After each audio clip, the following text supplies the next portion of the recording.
the silence, in the balance of the endless time. So the point of this video is just to show you how you can take free stuff you can get on the Adobe cloud that we have to give us a nice graphic background. Because I don't know, like me, I don't really use a huge amount of the Adobe suite. Photoshop, Lightroom, Premiere Pro, pretty much done. My wife's the graphic designer in the family, so I don't really do a lot of Illustrator. So when I got this opportunity from Adobe to use these free graphics, I thought, well, this is a nice way of getting around it, and I can use some really nice backgrounds to make things look a lot more commercially viable. Photography as such, a lot of stuff you'll see for department stores and clothing and fashion have all these great, big, colourful, designed to an inch of its life backgrounds. I don't afford to do that, but we can cheat. And this allows us to do that. So first thing we need to do is we need to download the files for the free graphics. And to do that, we have to actually open Illustrator. Only for a minute, do not worry, it's just to convert it into a PDF so we can use it in Photoshop. So if we just hop straight in, and I'll show you where to download them from, and then we'll continue from there, okay? Okay, so once we've opened our link, we just go up to this point here, and we just press on the computer to save. And when that opens, we just go down to download, and we just download to our computer. You can do it to your cloud if you want, but I always do it to my computer. So folks, now that we have that downloaded, the first thing we have to do is go and open Illustrator and pop this file back into it so we can then convert it back out as a PDF file. Take about 2 seconds, I'll show you how to do it really quickly. Okay folks, so here we are in InDesign. And so what we're going to do is we're just going to go click on open. And as you can see, here's the stock photos we downloaded earlier. And we're just going to press that and open. As you can see on the side, we have all of these layers and everything. We're not really going to be touching this side of it at all. All we're going to do is we're just going to go up to File. We're going to click on it and go down to Save As. There we go. Now as you can see, it's an Adobe Illustrator, so we're going to change that down to Adobe PDF. And then we're just going to title this, let's see, Adobe, let's see what I call this. Adobe Background Graphics, I think we'll call this. There we go. And all we have to do is press save now on that. And up a new window will open. Here we go. And we're not going to we're going to change this view PDF after saving because I don't need that. It's just time waster. And then we're just going to press save PDF. And that's all it takes, guys. And so now what we're going to do is we're just going to hop into Photoshop. So here we are in Photoshop. This is the image we're looking to make, as you've seen in the thumbnail earlier. And here's what it looks like beforehand. So, next thing we need to do is we need to go up and open our file, the graphics, the free graphics we got from Adobe. So here it is after it's been converted in Illustrator. We just press open. And as you can see, here's the 10 pages that were in the PDF file. We can choose which one we want to open. So in this case, we're just going to use number 9. We're just going to press OK. And we're just going to let that load in. It's going to come in as a separate picture. Now we want to put it into this picture. So what we're going to do is we're just going to go here. We're going to right click on the layer. We're going to go up to duplicate layer. And then we're going to choose. Now we're on image up here, which is 0320. There it is. We choose that one and we press OK. What that'll do is it'll do a copy of that into that image. And here we go. I'll show you. There you go. And it's on top. So we're just going to close this one down because we no longer need this, and we're just not going to make Photoshop work any harder than it needs to. And no, we're not going to do anything else to it. So here we are. I'm just going to switch off the bottom layer because for now we're going to concentrate on this to make the background. So first thing I'm going to do is I'm going to go up here and I'm going to grab a guideline and I'm going to pull it down because I want a nice straight line to straighten this out on. So now that I have that, making sure I've clicked on this layer, I'm going to press Control T or Command T, and I'm just going to turn this on the edge. So this is a transfer tool. And that seems fairly straight. So I'm just going to press Enter on that. There we go. Right, so this is the beginning of it. This is going to be our template. We're going to use this, we're going to multiply it and move it around. So the first thing we need to do is multiply it or create, duplicate it. So there's a new one. Amend. We're going to go to Transform tool again, and holding down Shift this time as I click and drag, we'll keep it on this nice parallel. So it's level with each other. There we go. Now, they don't match up very well, but if I flip this so this edge meets that edge, it will do. So to do that, right click, down to flip horizontally, and just click on that, and there we go. Look at that. Now, this is kind of overlapping a bit, so I'm just going to keep moving it over until it's not. Oh, there we go, almost. Perfect. Right, and I press Enter there. Yes, that all looks nice and symmetrical. Looks lovely. Now I'm going to group these together so I can move them all as one. So to do that, I'm going to hold down Shift and click on this layer so they're both selected, and then Command or Control G, and they're grouped. So when I go Command Control T, I can move this all together as one now, and they stay together. So I'm going to move this up slightly to about there. Press Enter for the moment.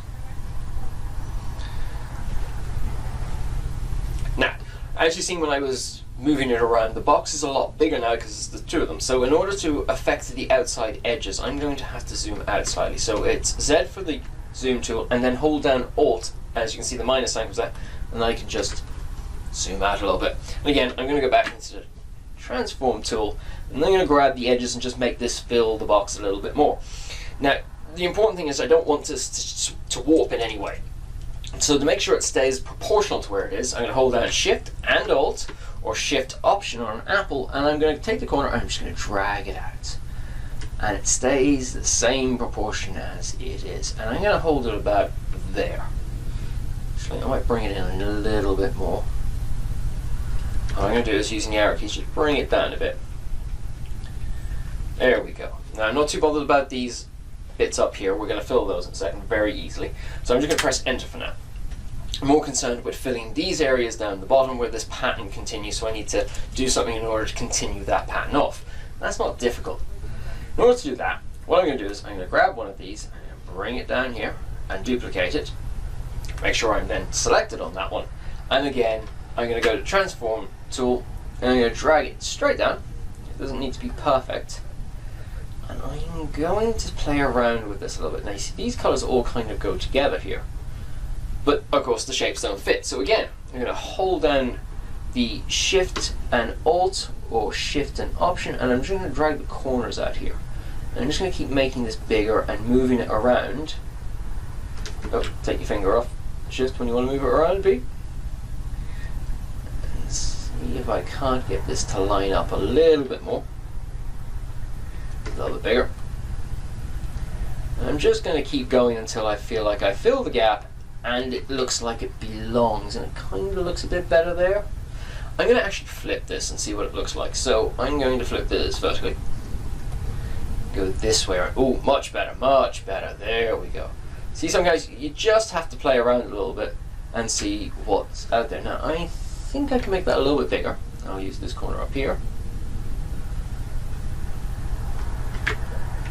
And I'll try and get this line here to go, and that one seems to go quite nicely as well. So we have this nice little shape here that works. It kind of looks like it belongs.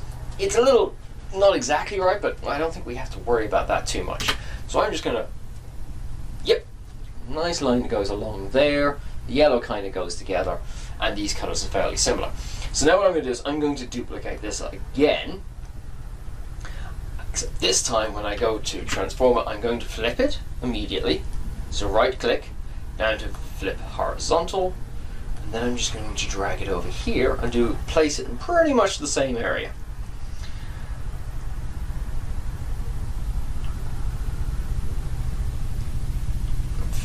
Can I take it along a bit more and actually fill some of this area up as well?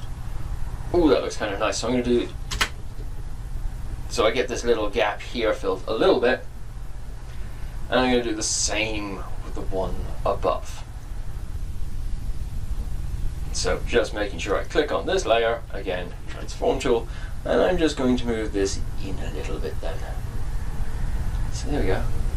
And there we are. A lot better. There we go. Nice little detail. It looks still very graphic and everything. We haven't really done much to it. Right. My next thing to do is deal with this corner, this, and this here as well. So I'm going to just come right in here a little bit. To move an object around when you're zoomed in like this is just hold down the space bar and you'll get this little hand icon. You can press H, but it leaves it on it, whereas if you just hold down the space bar, it's just whilst you're holding it, and then it goes back to the tool it was beforehand. So, how are we going to fill in this? Well, that's quite simple. I'm going to go down here and create some layers. A layer underneath all of these. I'm going to get out the brush tool, and then holding down the Alt or Option, I'm going to pick the colour closest to the edge, and then I'm just going to brush it in underneath. There we go. I'm going to select from here again, and I'm just not going to so as I make sure it's the right color, and there we go.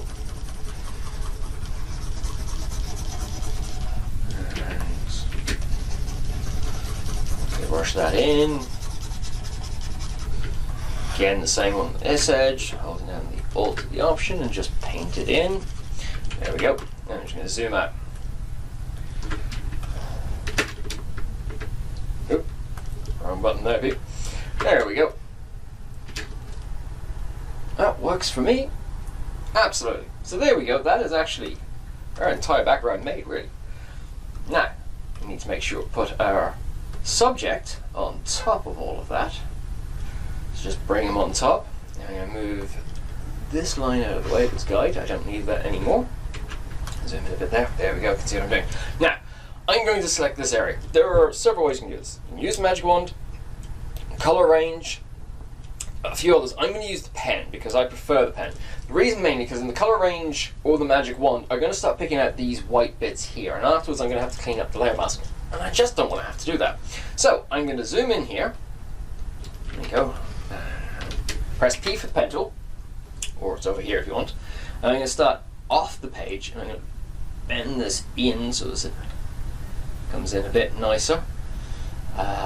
I do recommend, guys, that you learn how to use the pen tool, but for now I'm just going to speed run this, so I'll see you guys in a second.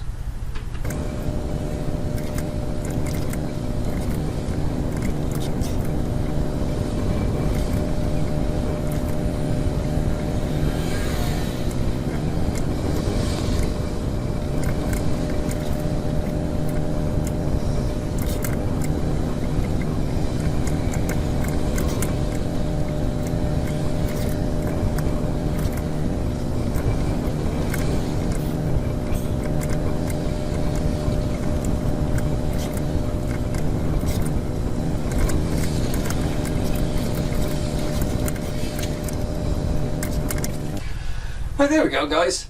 Nice, accurate selection done pretty quickly. Now, making sure you're on the pen tool, I'm going to right click, go to Make Selection, to, yeah, it seems about right. I will probably change that later, but that's not a problem for now. I just need to have a nice selection there. So, right, next thing you want to do is just go down to the Layer Mask button and press on there, and there we go. Gives us a nice clean layer mask.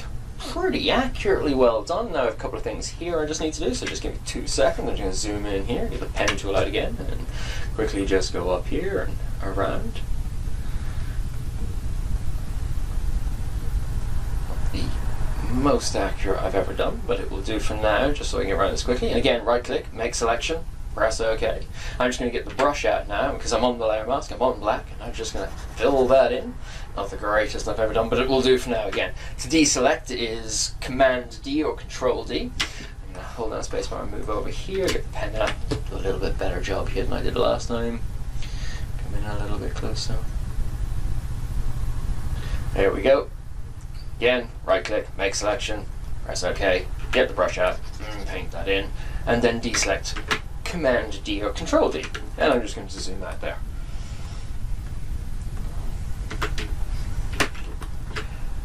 Go. Yep, that works for me. Everything's covered. Absolutely. Quite liking this. I'm just going to make sure this layer is in the group by pushing it in there, and therefore that's all affected. The reason for that is because I'm going to blur the background to make him look a little bit sharper. To do that, I'm going to have to make these all into one layer. So I'm going to click on the first one, hold down Shift, go to the bottom, and click on the last one, select them all together. And I'm going to right click and just go to Merge Layers here. And that'll all just become one layer. Okay, there we go. There's our one layer. Now we're just going to go up to Filter. We're going to go down to Blur. And we're going to go to Gaussian Blur. There we go. Let's see how that affects. Yep, that's pretty good. I'll leave that at that. You can adjust that to how much blur you do or don't want. Okay, now that that's built, you can play around with the background one. I mean, you've got the graphics, you might go, that's not really the colors I want. That's easily taken care of. We're going to go down here and just going to go to Gradient Map, as an example. See, immediately there's the color change. Now I'm just going to go in here and choose one. Let's say I choose the yellow one. Press OK. Now, you might go, it's a bit much, it's a bit over the top. That's fine. That's what blend modes are for. So we're going to go and we're just going to press on darken to start with. There you go, changes it to that. Multiply. Not a huge difference, but as you go along, subtle differences will change to, ooh, that one's quite nice actually. I quite like that. I might come back to that. Again, you just go through all of these, you'll get completely different different looks. And you can do that with different gradient maps. Like if you do different colors, you'll get different effects. And just keep going through them all there, subtract, you get the blue. Ooh, divide's not bad as well. Hue, not for this one. Little too much. Not for this. And you can also bring it down a little bit on that, and the fill down a little bit. That's a little bit less distracting. Now, where were we with the? I can't remember which one I liked. Was it darker color? Yes, quite like that. But I'm going to take the fill out of that a little bit. Bring that down a little bit. Yep, quite like that. That's quite nice. Now, we'll live with that. You can play around with it as much as you want with different kinds of gradient maps, and you get different feels. So I'm just going to. This layer mask is a little bit too sharp, and there's a little too much white gaps here and everything. We can deal with that. All we're going to do is going to go up to select, and then to select and mask. Always make sure this transparency is up to 100. Sometimes it isn't as a default. Just make sure it is. And what I'm going to do is, first I'm going to feather it. So I'm going to make this a little softer. I know I want him to look sharp, but he's a little too sharp, and that's because of the selection. So I'm just going to bring the feathering in a little bit, and it's just going to soften that edge out a little bit more. Bring it up to about 3. That's quite nice. Now there's a bit of an edge, so I'm going to bring this edge in a little bit here. And what this will do is actually just bring in the layer mask a little bit, or bring it out if you've gone too far in. I'm going to bring it in a little bit. There we go, that's quite nice. There we go, that's a nice little cut out there then. Now I'm just going to press OK. And that's actually, yeah, I quite like that now. And now, so it's just finishing touches, I suppose. First thing to do, I suppose, is we'll give it a bit of a vignette. So we'll go to curves. Drag this down a little bit, and that's more than enough there. What I'm going to do is I'm going to get my gradient tool out. So I'm going to press G. I'm going to make sure I'm on the circular one, and I'm on a white layer mask, so to affect it I need to be on black. I'm just going to click in the middle and drag out, and let go. There we go, and you can see how it's affected there. So if I switch on and off, just adds a little bit. I'm going to make that a little bit bigger, so I'm going to go into the middle again and do the same thing again, and it'll just do it over and just make it more defined. There we go, that's a bit better. So it just affects the edges a bit more is all I want, really. I don't want it everywhere, just the corners and such, really. There we go. Now, I'm going to do another curves, except this time I'm going to bring it up a little bit and just make it a tiny bit brighter, not a lot. Very powerful curves. Can overdo it easily. Now I want this to go black because I don't want it. I want it to just be in the center. So Control I or Command I will make that into a black layer mask by inverting it. Staying on the gradient tool, I'm going to press X, which as you see over here in the corner, will change backwards and forwards from foreground to background color. So to white, and again gradient. I'm just going to do it the same way. I might not go as far this time. And just let go. From that to that, so it brings it back in. I'm going to group those together, Shift, and then Control or Command G, and so I can see it on, off. So it's just giving it depth and made him stand out that little bit more. And I'm just going to use a quick styling action I have, which is movie styling. I'm just going to press play on that. As you can see, it's going to create a few layers. I'm going to put a layer mask in there automatically for me as well. It's a nice action. Again, if people are interested in that one, I will put it up for people, but I'm not sure everyone is. There we go. Quite like that now. So, before, after. There we go, guys. Quick background made from free graphics out of Adobe. You can't ask for more than that.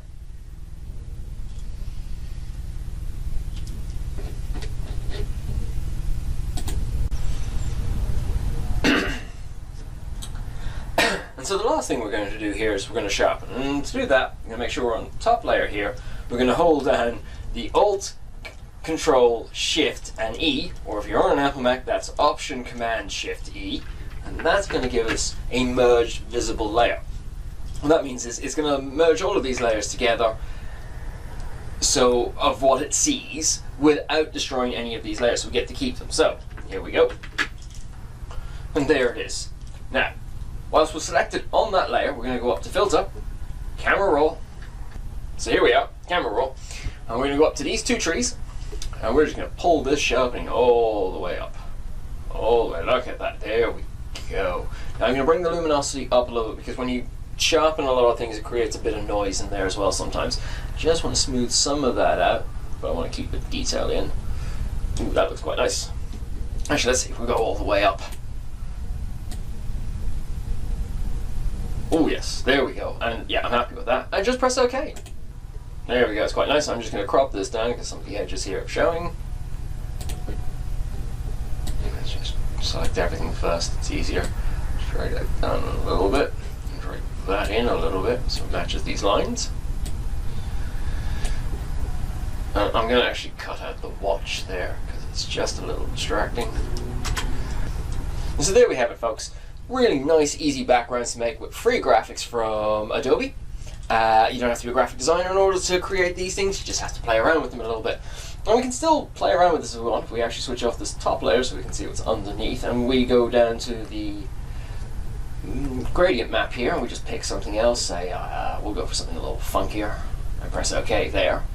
And if we bring up the fill back on that, you'll see how much of an effect it actually has. Ooh, there we go, you see, you can play around with that a little bit more, make it funkier as it goes along. With a little soft light there, or you can go for something really abstract there. Or you can play around with it as much as you like, guys, and do get what you want. It's not, these don't necessarily suit the colours I wanted. These are the colours that suited what I wanted, and you might get a different colours for your photos. But you can play around with it. There's lots of variables in there to play with, and have fun with it. So there we have it, guys. Nice, clean, modern-looking photo. Nice graphical background. And we haven't had to do any of the work really at all. All we've had to do is download these files, use whichever one we want to do, and play around with what we know in Photoshop, rather than having to deal with Illustrator, because, well, like I said before, I'm not a graphic designer. You might be, work away, but for those of you who don't, this is a really nice way to get graphic backgrounds. So we'll be doing another one of these at the end of the week. Hope you enjoyed, and we'll see you again soon. Don't forget to follow me over on Instagram, the name Peter_Rush. Also, press a like on this video, subscribe, and hit that bell button so you don't miss any of my future content. If you like this video, here are a couple of others to try. Oh, fears in my mind, and I fall.